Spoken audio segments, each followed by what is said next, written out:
Hello dear students, आज हम पढ़ेंगे कक्षा 8 गणित की प्रश्नावली 5.1 के प्रश्न संख्या 6 को। चलिए आज की क्लास को स्टार्ट करते हैं।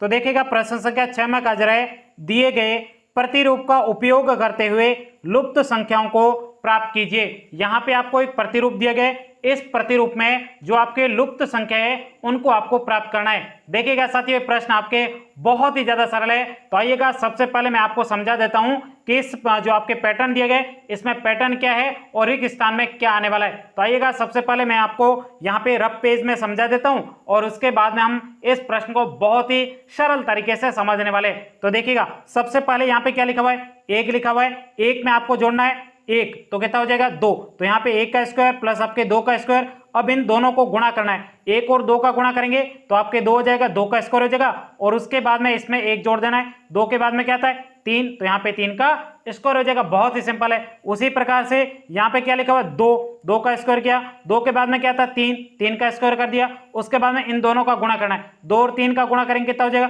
छह हो जाएगा। तो ये छह का स्क्वायर बराबर, अब छह के बाद में क्या था सात, तो यहाँ पे सात का स्क्वायर हो जाएगा। बहुत ही सिंपल है। इसी प्रकार से अगला भी मैं समझा देता हूँ। जैसे यहाँ पे तीन था, तीन का स्क्वायर, तीन में एक जोड़िए चार हो जाएगा, चार का स्क्वायर। उसके बाद में इन दोनों का गुणा करना है, चार और तीन का गुणा बारह हो जाएगा, बारह का स्क्वायर। उसके हम बराबर, अब बारह में एक जोड़िए कितना हो जाएगा तेरह का स्क्वायर। बहुत ही सिंपल है, आई बात समझ में। तो आइएगा बिल्कुल सिंपल तरीके से हम इस प्रश्न को सॉल्व करते हैं। सबसे पहले यहाँ पे हम लिखेंगे हल। अब देखिएगा पहले आपके क्या लिखा हुआ है, एक का स्क्वायर प्लस दो का स्क्वायर प्लस दो का स्क्वायर बराबर तीन का स्क्वायर। ये मैं आपको समझा दूंगा।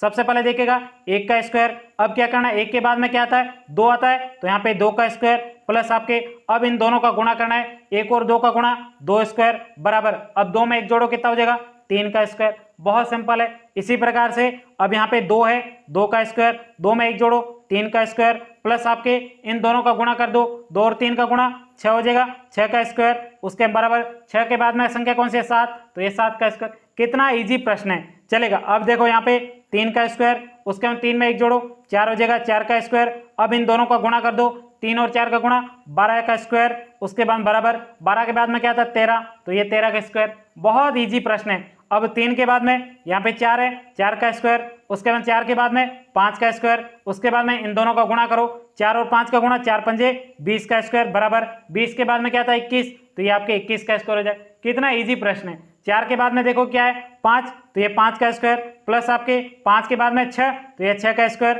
प्लस आपके इन दोनों का गुणा कर दो, छः और पाँच का गुणा छः पंजे तीस का स्क्वायर बराबर, तीस के बाद में इकतीस, तो यहाँ पे स्क्वायर हो जाएगा इकतीस का। उसके बाद में देखिएगा पाँच के बाद में छः, तो यहाँ पे छः का स्क्वायर प्लस आपके सात का स्क्वायर एक जोड़ेंगे प्लस आपके इन दोनों का गुणा कर दो, छः सात है बयालीस का स्क्वायर बराबर, यहाँ पे बयालीस के एक जोड़ोगे 43 का स्क्वायर। आई बात समझ में। तो यहीं तक कि आपको इस प्रश्न को सॉल्व करना था। अब आपके रिक्त स्थान कौन कौन सी थी, पहले तो आपके यहाँ पे थी एक चार और पाँच के बाद में, तो ये चार और पाँच के बाद में यहाँ पे एक ये रिक्त स्थान थी। उसके बाद में दूसरी आपके खाली स्थान थी वो पाँच और छः, तो एक आपकी ये रिक्त स्थान थी। और उसके बाद में यहाँ पे थी ये आपके रिक्त स्थान थी और ये आपके रिक्त स्थान थी। ये चारों रिक्त स्थान आपके दी गई थी जिसको आपको भरना था, लेकिन मैंने तो आपको पूरा पैटर्न बता दिया। अब यहाँ पे 10 भी आपको खाली स्थान दे दे तो भी कोई फर्क नहीं पड़ेगा। आपको क्या करना है इसमें एक जोड़ना है और उसके बाद में इन दोनों का गुणा करना है, बीच वाले आ जाएगी, फिर बीच वाली आएगी उसमें एक जोड़ोगे तो अगले वाला स्टेप आ जाएगा। तो मुझे उम्मीद करता हूं ये पूरा प्रश्न आपको बहुत ही अच्छे तरीके से समझ में आया होगा। यदि कहीं पर भी कोई डाउट हो तो आप मुझे कमेंट्स करके बता सकते हो। और अभी तक भी वीडियो लाइक नहीं किया, वीडियो को लाइक करेगा और हमारे व्हाट्सएप ग्रुप में नहीं जुड़े हो जल्दी से व्हाट्सएप ग्रुप में जुड़ेगा। और व्हाट्सएप ग्रुप में आपको किसी भी प्रकार का कोई डाउट हो तो आप मुझे कॉल करके भी पूछ सकते हो। तो साथ ही मिलते हैं अगली क्लास में, तब तक के लिए जय हिंद जय भारत।